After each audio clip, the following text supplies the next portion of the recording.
Homem-Aranha. Bem-vindo a mais um Passo Nerd na Mega Maratona Marvel. Como o novo filme do Homem-Aranha tá para estrear, empolguei, fui rever o primeirão lá do Tobey Maguire e que delícia de rever esse filme, ele é muito bom ainda. Eu nunca vou esquecer quando eu tava no cinema e passou o primeiro trailer desse filme, que era do assalto a banco, que tinha um helicóptero, e ele pega o helicóptero e prende numa teia nas torres do World Trade Center. Aquele trailer era fenomenal, pena que depois teve o ataque terrorista e eles retiraram esse trailer de circulação, o que eu entendo perfeitamente. Até a época que o filme estreou, tinha tido um monte já de embrólios jurídicos, assim, para fazer um filme do Homem-Aranha acontecer, já tinha tido tentativas, James Cameron chegou a estar envolvido, mas eu não vou falar dessas coisas todas, não, vou falar do filme, porque ele é bom demais. Ele é tão bom que foi o primeiro filme da história a passar 100 milhões de dólares de bilheteria no primeiro fim de semana. Muita gente já conhece a história de origem do Homem-Aranha, né? E esse aqui sendo o primeiro filme dele, tinha que contar a história de origem que a gente conhece direitinho. E graças a Deus foi o caso aqui, é muito bem contado, né? Você tem lá o Peter Parker, que mora com os tios, o Ben e a May. Ele é apaixonado pela Mary Jane Watson, ele sofre bullying na escola, principalmente do Flash. Ele é amigo do Harry Osborn, que é filho do Norman Osborn, eles são ricaços. Ele é picado pela aranha diferenciada, digamos assim. E ele ganha os poderes, que aparentemente nesse filme envolvem alta costura e habilidades de estilista, porque o uniforme fica incrível, ele que desenha e faz tudo do nada, tipo, de onde ele arrumou material para fazer aquilo tudo, mas enfim. Mas ele usa os poderes para tentar se dar bem lá, para ganhar alguma coisa, né? Dispensa lá o ladrão, porque ele queria vingancinha, e o ladrão acaba matando o tio dele, aí ele tem essa vida toda destruída, porque o tio Ben era a grande figura paterna dele, mas ele deixa a lição pro Peter de With great power comes great responsibility. O que vira o mantra do personagem, né? E é um baita mantra, saca? É uma mensagem que funciona desde sempre. Essa mensagem, esse mantra, né, reforça a índole do Peter Parker. E é isso que torna ele especial, saca? Não é ele sair balançando. Eu acho ainda que essa história de superpoderes funciona bem porque vai além de usar superpoderes pro bem maior. Serve para qualquer pessoa que tem algum tipo de poder, qualquer relação de poder entre duas pessoas. A pessoa de poder tem que ter a responsabilidade ao tratar com os outros. Então, chefes com seus funcionários, professores com seus alunos, pais com seus filhos, políticos para seus países. Imagina se todo mundo que tivesse poder sobre outros carregasse esse mantra em mente. Eu falei ali que ele é picado por uma aranha diferenciada, porque nos quadrinhos, lá nos anos 60, ele é picado por uma aranha radioativa, porque radiação era um tópico muito comum na época, né? Se estudava muito radiação no campo da ciência. No filme mudou para uma aranha geneticamente modificada, o que era mais de acordo com o que a ciência discute quando o filme foi feito. Eu acho uma mudança super válida, como também eu gosto da mudança dele ter as teias orgânicas e não ele criar o fluido, os disparadores. Então, eu gostei dessa mudança, porque já que ele é meio ferrado de grana, de onde ele ia tirar para conseguir fazer tudo aquilo? Não sou contra como eram os quadrinhos, não, eu gosto, mas foi uma mudança que para mim nunca foi um problema. Paralelo a tudo isso que está acontecendo com o Peter, o Norman Osborn lá está desenvolvendo uma tecnologia para aumentar habilidades de um humano, que o exército quer comprar isso, ele também está fazendo o planador dele lá para a batalha, e aí, por coisas que acontecem, que não vem ao caso aqui, ele testa coisa em si mesmo e vira cabeção. E nisso ele vira o Duende Verde, né? E o Duende Verde aqui no filme ele é retratado com essa armadura, com capacete, com essa cara e tudo. O que, se você já leu alguma coisa do filme, você deve saber que testaram fazer animações, animatrônicos para ter uma cara que fosse mutada realmente, ele iria se transformar e não só colocar uma roupa. Isso não foi para frente, então sem o visual que eles estavam testando lá para ele se transformar no Duende, né? Era bem irado para falar a verdade, mas decidiram ficar com esse aqui, tudo bem, não achei nada horroroso não. Prefiro outro, mas tá de boa esse aqui. E uma coisinha, revendo esse filme, que eu nunca tinha percebido, uma coisa que me chamou a atenção negativamente é como tem vários momentos em que o áudio não tá bem sincronizado com o que tá acontecendo na tela. Get me the promochloroparazine. For what? It begins catalyzation when the vapor hits the bloodstream. E chega a ter um momento em que o Duende fala, mas dá pra ver a boca dele pelo capacete e a boca dele tá parada, ele não tá falando, mas tem um som esquisito. Outra coisa bizarra, eu fiquei rindo depois que eu vi essa, a cena em que o Homem-Aranha resgata a Mary Jane pela primeira vez, aí ele sai balançando com ela. Dá uma olhada que eles estão balançando numa direção e o cabelo dela tá soprando pro lado errado. Tipo, as pontas estão indo na direção em que ela tá indo. Como assim? Mas os efeitos especiais do Homem-Aranha se balançando por Nova York ainda funcionam. Ainda impressionam, na verdade. Não parece datado. Isso ainda tem aqui a direção do Sam Raimi, que é excelente. Isso rende sequências realmente memoráveis. Porque ele sabe botar câmera pra gente passear junto com o Homem-Aranha, a gente se sentir passando pelo que ele passa. A câmera seguindo os movimentos dele, as balançadas dele, é muito imersivo. Eu já fiz um vídeo falando de Homem-Aranha 2, eu falei um pouco mais da direção do Sam Raimi lá, dá uma conferida. Mas eu quero destacar aqui a luta final entre o Homem-Aranha e o Duende Verde. Porque o Raimi tomou uma decisão aqui de que essa luta final não tem trilha sonora. E deu muito certo. Todo o som é só os efeitos sonoros da pancada. E, cara, essa luta, você sente a porrada, saca? É meio bruta, é violenta.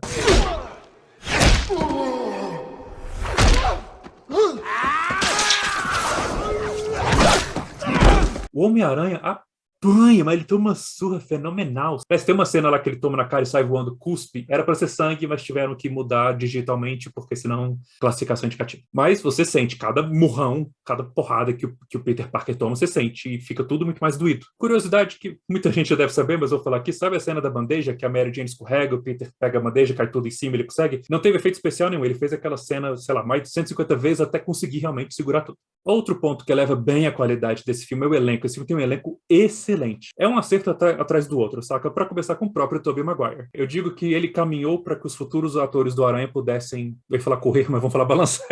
É engraçado quando ele fica com a cara meio boba por causa da Mary Jane. É doído quando você vê ele sofrendo pelo que aconteceu com o Tio Ben, por exemplo. Quando é para ele ser engraçado, funciona. E Tio Ben, aliás, interpretado pelo Cliff Robertson, felizmente ele já faleceu, mas ele e a Rosemary Harris, que é a Tia May, eu acho que foi uma escalação perfeita, porque os dois passam aquela vibe de vovozinho e vovozinha carinhosos, que você tem que proteger a todo custo.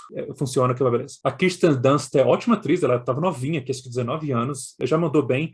Sobre a Mary Jane em si, quando o filme aborda a Mary Jane como, tipo, a filha de um pai abusivo, quando ela fala dos sonhos dela pro futuro, como ela age na vida escolar dela, ela é uma personagem bem legal, ela é interessante, tem coisas ali que você quer saber mais dessa pessoa. Mas quando o roteiro joga ela pra ser a donzela em perigo que o Homem-Aranha tem que salvar, irrita. Eles forçam demais situações em que ela tem que ficar gritando pra dar aquela sensação de, meu Deus, eu vou morrer, me salve. É demais.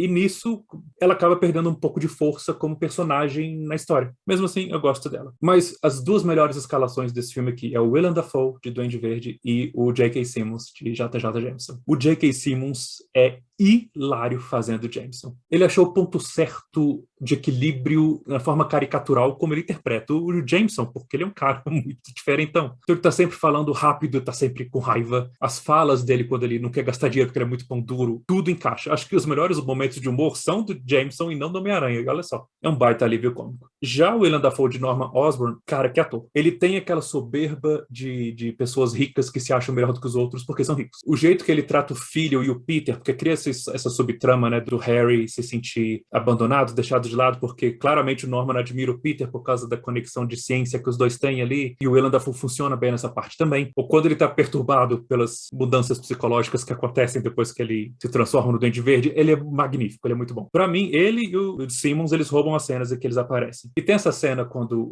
o Norman entra no quarto do Peter, e aí ele fica desconfiado de alguma coisa, ele dá uma mudancinha de cara assim, tipo, aquela cara de vilão pra deixar o lado mal transparecer. E essa outra cena em que ele tá no espelho, quando ele tá meio doido, né, falando como Norman e falando como Duende Verde, ele fica trocando entre alucinado e perturbado, e ele termina com essa cara de vilão alucinado. Pouca gente faz isso também. E eu falei que o teaser teve que ser retirado de circulação por causa dos ataques terroristas, né, e teve cenas que foram adicionadas do filme por causa desses ataques. Por exemplo, a cena da ponte, em que o Duende vai atacar o Homem-Aranha tá segurando a Mary Jane, e o bonde lá cheio de criancinhas, e o pessoal da ponte começa a jogar objetos no Duende pra atrapalhar ele, pra dar tempo do Aranha salvar todo mundo. Cara, quando você vê essa cena sem contexto, se você não sabe a história por trás do filme, elas são realmente piegas demais. Passa do ponto do que o filme tem de breguinha e fica um pouco exagerado. Mas vivendo aquele contexto de 2001, foi uma cena de grande valia, saca? Principalmente para americanos, principalmente para nova-iorquinos. Porque é uma cena sobre esperança, saca? Sobre um senso de união, de comunidade, de camaradagem entre nova-iorquinos. Porque o Homem-Aranha é um nova-iorquino. Se você procurar na internet, você acha relatos de pessoas comentando que aquela cena deu um certo alento, ela teve um valor emocional. Estava sendo muito necessário, porque aquilo foi traumático. Se você ler relatos de pessoas de Nova York contando o que eles sentiram, tem muita gente muito traumatizada até hoje. Então, mesmo que não seja um impacto muito grande para a gente, aqui do Brasil, ela tem um valor muito grande para o público-alvo para o qual ela foi feita. Eu sempre falo que a arte cura. Está aqui um ótimo exemplo.